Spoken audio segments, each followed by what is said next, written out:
Halo semua, kembali lagi di channel Bochnime. Sebelum kita mulai, klik tombol subscribe dan aktifkan notifikasinya supaya kalian tidak ketinggalan info dan teori terbaru mengenai One Piece. Sekarang lanjut ke pembahasan.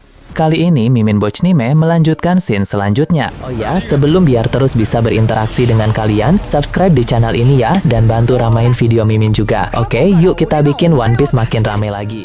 Cerita kali ini memperlihatkan aksi Gaban yang menolong Luffy dan eksekusi yang akan dilakukan oleh Imusama. Imusama sudah memaku tubuh Luffy di pohon dengan pedang Void dan juga pedang Dewa Laut. Kemudian dia akan mengeksekusinya dengan senjata kapak yang merupakan salah satu senjata 19 raja pendiri pemerintah dunia. Nah, aksi Gaban di sini benar-benar tepat waktu sehingga dia bisa menghentikan Imusama dan juga menyelamatkan Luffy. Di sini pun kita akan diperlihatkan pertarungan intens antara Gaban melawan Imusama. Untung saja kondisi Gaban sekarang sudah lebih baik dari sebelumnya, yang mana itu membuatnya bisa bertarung dengan lebih optimal lagi. Akan diperlihatkan juga percakapan menarik antara Gaban dengan Imusama soal masa lalu dan juga masa depan. Lalu di luar pulau Elbaf, berbagai kejadian juga menjadi semakin panas. Di salah satu pulau sekutu pasukan revolusi, Dragon sudah membereskan semua marinir yang ada di sana. Namun datang sosok yang sangat tidak diduga-duga, yang mana itu adalah Fleet Admiral Akainu. Dengan begitu, sebentar lagi akan ada duel yang sangat menarik antara Dragon melawan Akainu di pulau sekutu pasukan revolusi itu. Mari kita bahas semuanya secara detail, mulai dari yang pertama. Cerita dimulai dengan memperlihatkan kelanjutan dari bentrokan panas antara Imusama dengan Skopper Gaban di area hutan dunia matahari Elbaf. Seperti yang kita tahu, saat ini Luffy sedang dalam keadaan yang tidak berdaya. Sebab beberapa waktu yang lalu, dia terkena telak dua serangan pedang milik Imusama. Pertama, serangan dari pedang Void, dan kedua serangan dari pedang Dewa Laut. Bahkan Imusama juga memaku tubuh Luffy di salah satu pohon menggunakan dua senjata itu. Ketika Imusama ingin melancarkan serangan penghabisan menggunakan salah satu senjata milik 19 raja pendiri pemerintah dunia, Gaban muncul untuk melindungi si Mugiwara tersebut. Itulah mengapa sekarang ini mereka berdua sedang saling bentrok. Secara kebetulan senjata yang Imusama pakai di sana sangat cocok untuk beradu dengan Gaban, sebab senjata tersebut merupakan kapak legendaris yang bernama Xingtian. Jadi kapak yang ingin Imusama gunakan akan menghadapi kapak yang dipakai oleh Gaban. Kondisi Gaban saat ini sudah jauh lebih baik dari sebelumnya. Luka-lukanya telah lumayan pulih dan dia pun sudah mengonsumsi cukup banyak makanan serta obat-obatan herbal dari salah satu desa raksasa. Dengan begitu, dia akan beraksi dengan sangat baik dalam melawan Imusama di sana. Nah, dari awal kemunculan Gaban di Elbaf ini, tentu kita sudah bisa menduga bahwa dia akan memiliki peran yang sangat penting. Tak mungkin dia hanya sekadar melawan kesatria suci saja, dia juga pasti akan bertarung melawan musuh utama yaitu Imusama. Momen Gaban ini juga benar-benar sangat tepat sekali, karena selagi teman-teman Luffy sedang berada di area lain dan selagi Luffy pun sedang terpaku oleh dua pedang milik Imusama di pohon, Gaban langsung muncul untuk menyelamatkannya. Nah, dulu juga saat para bajak laut Mugiwara terpojok oleh Admiral Kizaru di Pulau Sabaody, Rayleigh lah yang datang menolong.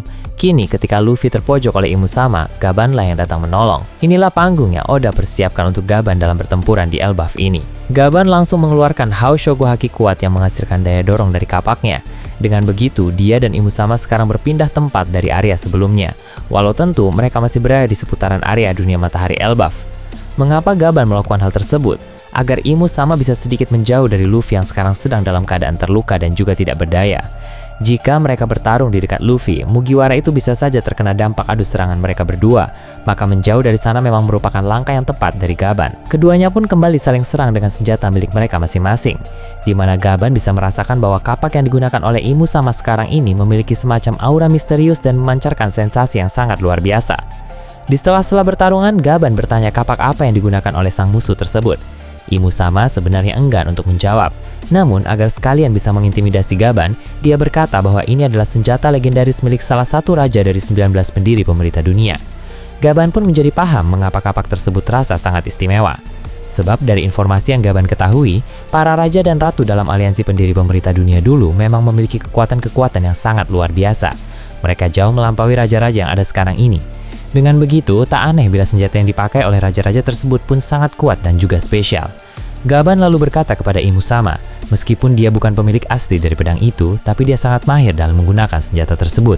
Imusama menjawab bahwa dirinya mahir menggunakan semua senjata apapun, mau itu pedang, tombak, kapak, bahkan senjata api sekalipun.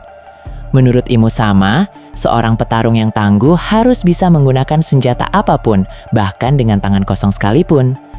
Pun, Imusama juga menegaskan, itu jugalah kelemahan besar yang dimiliki oleh Luffy.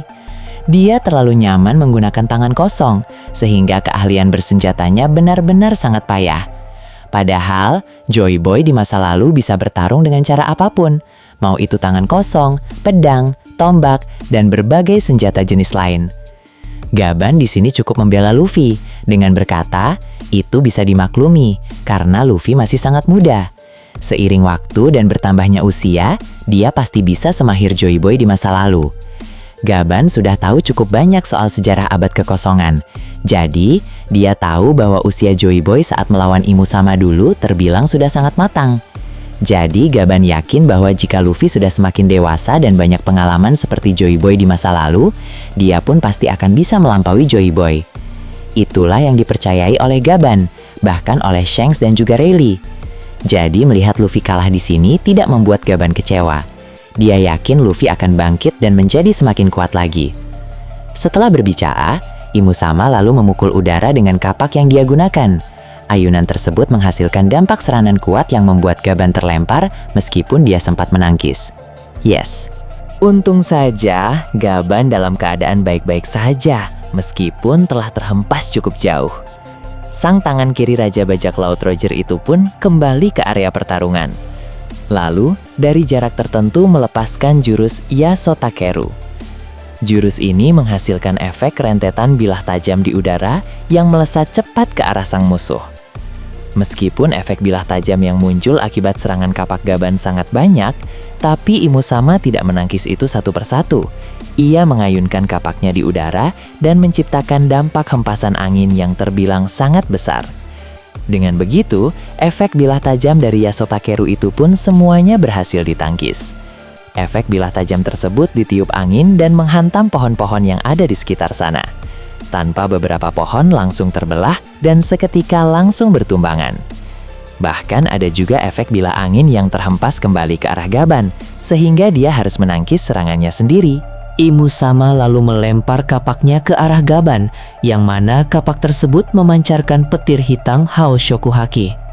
Gaban melompat menghindar, lalu maju untuk melancarkan serangan jarak dekat kepada Imusama di sana. Namun, di luar dugaan, kapak tersebut kembali seperti bumerang.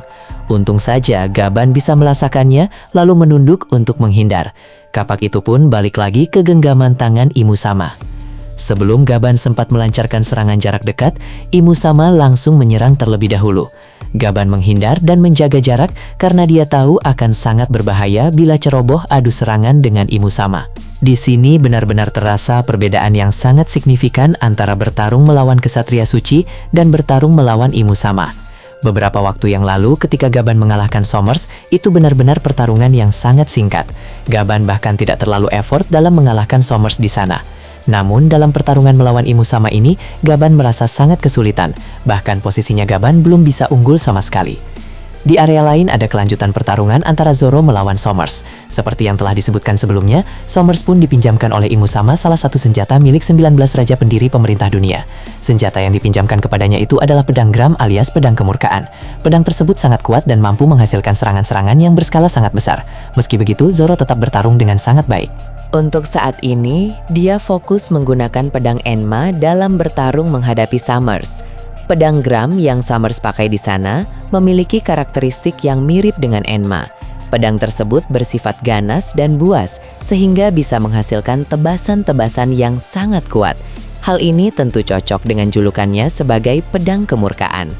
Jika saja Somers tidak mendapatkan peningkatan kekuatan yang signifikan dari Imusama beberapa waktu yang lalu, sepertinya dia tidak akan mampu menggunakan pedang Gram ini.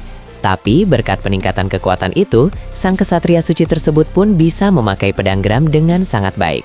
Somers pun melepaskan tebasan yang sangat besar ke arah Zoro. Zoro menangkis itu dengan pedang Enma, lalu membalas Somers dengan serangan jarak jauh. Somers juga bisa menangkis serangan Zoro. Kemudian dia tertawa dan memuji kehebatan dari pedang Gram yang sedang dia pakai sekarang. Somers sangat berterima kasih kepada Imusama, karena setelah sebelumnya mendapat peningkatan kekuatan dari api hitam Omen, kini dia juga mendapatkan pedang yang sangat luar biasa. Somers sejujurnya ingin menyimpan pedang ini selamanya, tapi dia tahu bahwa ini hanyalah pinjaman sementara saja. Setelah pertempuran di Elbaf ini selesai, pedang itu harus dia kembalikan lagi kepada Imusama. Saat ini, Zoro dan Summers sama-sama sudah bertarung di daratan, tidak lagi di atas kapal besar. Summers pun melancarkan rentetan tebasan yang membuat tanah di sana mengalami kerusakan parah. Zoro menghindar sambil menangkis serangan-serangan tersebut dengan sangat fokus. Tak berhenti sampai di sana saja, Summers juga mulai memanfaatkan kembali kekuatan dari buah iblisnya untuk menciptakan tanaman berduri. Meskipun sekarang dia sudah memakai pedang legendaris, tapi kekuatan buah iblisnya juga tetap dia pakai. Tanaman-tanaman berduri itu digunakan untuk mengganggu fokus Zoro sebelum Summers melepaskan tebasan dengan pedang Gram. Zoro pun mulai memakai juga aura dari pedang Wado Ichimonji. Jadi dia siap untuk memadukan aura buas dari pedang Enma dan juga aura ketenangan dari pedang Wado Ichimonji. Summers selalu menarik pedang Gram ke belakang lalu melepaskan tusukan di udara.